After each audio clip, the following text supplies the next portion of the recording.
How much do you really care about what others think of you? How much time do you spend worrying about what you've done and how you could have behaved differently in one situation? And if you really do give a damn, it could be your biggest source of stress and anxiety, holding you back. Because I want to help you.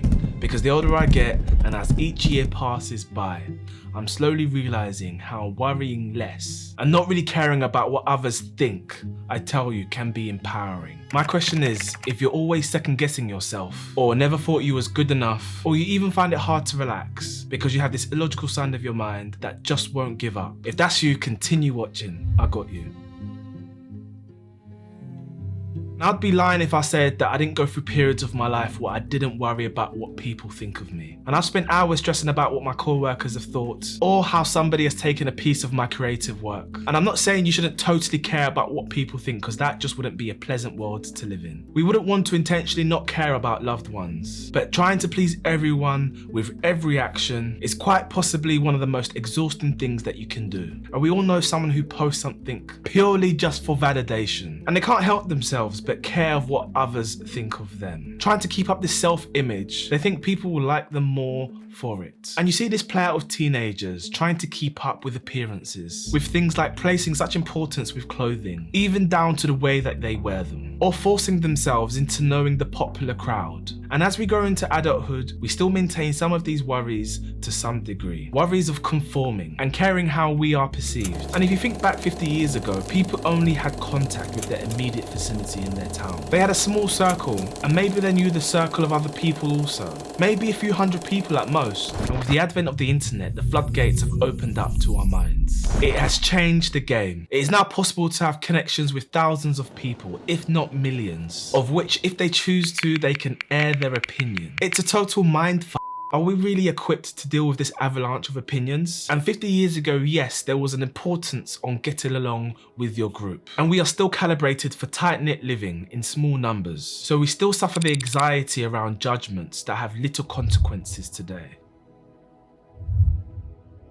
Most of the time, our perception has all the power. The only way you can let these thoughts impact you is if you let them. Maybe it's one person, it's not everybody. And part of being human is that we all have different ideas and concepts. We are not all the same, all expressed in their own individual way. And in fact, opinions are not even set in stone, they could change over time. Listen, you can't please everyone, but for some reason, we are naturally problem solvers. We like to help. And I've been there myself when I've tried to solve something, when I haven't even been asked. And at the time, all they wanted was me to listen.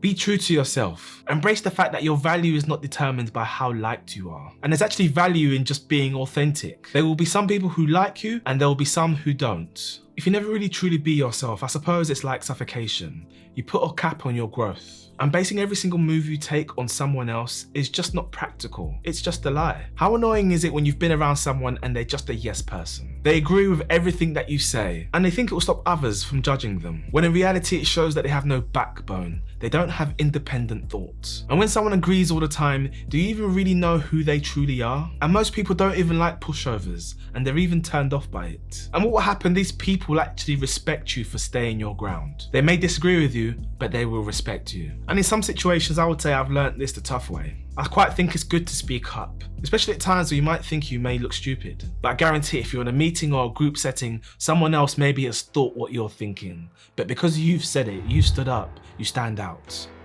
Identify your values. First and foremost, you need to know what's important in your life, what you truly value, what you're ultimately aiming for. Once you know what truly matters to you, other things will become less important. When you know your values, you know what you stand for. Maybe it's health and you love to cook and you enjoy good food. Or it's traveling and you value experiences over material things. When you focus on your values, you know what's your bare minimum of standards. It's your baseline of which you want to build on. And your relationships should reflect this. So if you have someone or a group of mates always calling you out, you really know that in the back of your mind, you know that this doesn't align with your values. And you may want to meet up with them, but it won't be a common and frequent experience.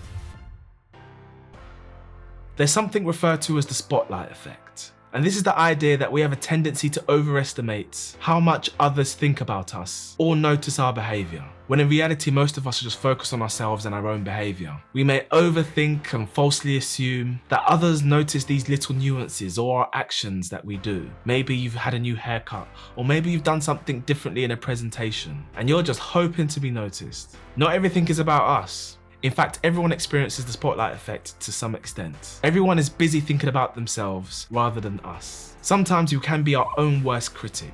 And when you're able to care a little less, pleasure can be found. Your authentic self can be found. You can find yourself more stronger in social situations where ordinarily you might have felt pressure. You might even start dressing differently.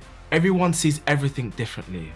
And while it's normal to be conscious of other people's thoughts, don't get lost on who you are. Anyways guys, that brings me to the close of the video. I really appreciate you watching. Please like the video if you thought it brought you any value. Please subscribe if you want to see more videos like this. Comment below, let me know where you're from. We are slowly growing. I thank you for every single one of you that has joined this family, and I'll see you guys in another video. Bye-bye.